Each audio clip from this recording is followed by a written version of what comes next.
Safe, fun. Sharon Horne-Ellstrom here. My idiom today was better safe than sorry. So I, of course, started out in a face mask talking about what we can do that's better safe than sorry. Get Up and Go was our progress, our financial progress in our SOAP framework. SOAP framework being the framework that I'm teaching in the Get Up and Go Challenge that helps people to guarantee they have better results after any change or challenge that they face than before they did, if they use the framework and if they make that a part of their everyday life and existence. And then Monopoly to represent the Get Up and Go Challenge, because we were talking about, again, the progress and how do we measure? How do we know if we're making progress and moving toward what we want or away from what we want? And if we need to make an adjustment or not, how do we know? And then what measurement are we going to use to help indicate and be a trigger for us? We know, guess what? I'm working on my weight loss, but I've gained a pound, I've gained 2 pounds, I've gained 3 pounds. Maybe what I'm doing isn't working and I have to examine what I'm doing. I want to double my income, but I've lost money the last 3 months in a row. Maybe after like 1 month, I need to say, okay, what's going on, and start paying attention. What are the trigger points that we want to have? What are the measurements that we're going to use to obtain the goals and objectives we want? So we know if we're moving toward what we want or away from what we want. And then our centering challenge today was about electronics and technology, and that man cannot live on technology alone. And so we shared our top 5 electronic devices that we use, our top 5 apps that we use, and then what else we need to live. And I talked a lot on that one today, comparatively speaking. Usually that's my wake up your voice, let's get going talk, but I went through it pretty quickly today. So what's up? What am I doing? Why do I say safe fun? And can you have safe fun? Are fun and safe actually, mutually exclusive, or can they come together and frame how we live our lives, how we make decisions, what we do, choices that we make? And I say absolutely, positively. If you're going to do a dangerous sport, what do? You wear protective gear. I never rollerbladed much, but rollerblading and roller skating was big when I was young, when I was, a teenager. It wasn't super big, but it was kind of popular. And rollerblades came into being. And so people wore elbow pads and knee pads and helmets. Why? Because if they fell, they would knock their noggin. My kids snowboarded, and have snowboarded for years and years and years, but I always made them wear a helmet.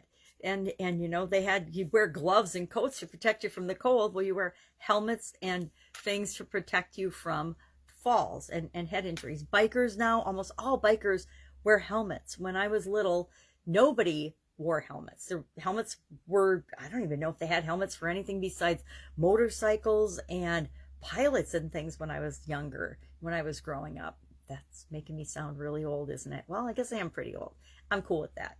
So, better safe than sorry, and safety first. I was kind of a risk-taking kid. I was I was a total tomboy. And even as a teenager, I was pretty into just trying different things and sports and different things like that, which I was never good at, really, hardly any of them. It's pretty interesting. Some people are super athletic and coordinated. Some of us, not so much. So, but we didn't have a lot of the protective gear. I mean, I grew up as a little girl, we didn't have seatbelts. I tell my kids that, and they're like, what? You didn't have seatbelts? I told my granddaughter, she goes, I don't believe you, Grandma, because, she's in these get-up car seats. She's 5 now, but almost 6. And, they're in these car seats and things, and the technology we just didn't have when we were growing up. Now, there's a lot fewer, life-threatening injuries and head injuries and things because we have helmets and because we have safety gear and things. If I were biking these days, I'm sure I would have a helmet by now. But we need to do the things that are right for us. We have safety precautions for every area and aspect of our life, right? We have insurance. Most of us have insurance for our health, insurance for our homes, insurance for our cars, insurance for our other toys and devices. We have insurance to mitigate the risk of the activities and the things that we love to do. We do the same things with our business. We have business insurance. We have flood insurance. We have all types of insurance. The whole industry exists to reverse risk, or actually not really to reverse risk, but to protect us from our individual experience of of risk overall. We don't even talk about the insurance industry. So today I'm having a busy, fun day, and I'm going to remember all day long, better safe than sorry. That's it. I'm not working much today. I'm doing the minimum to get by in my work today. I hate when I have days like that, but all of us need days like that. Most people do it on the weekends, but I happen to have the lifestyle where I can do it whenever the mood so strikes, or I'm asked to help out with something. So go out, have an amazing day. If I can help you anyway, ask. Again, I might be off electronics today for the better part of the day, but I will get to it. And if I don't know the answer, I always say, if I don't know the answer to something, I will help you find the resource, the tool, the person, the entity that can help you get whatever it is you need to do to take the next step to move in the direction you want to go. All right, have an awesome day. That's all I've got today, and I will be with you tomorrow.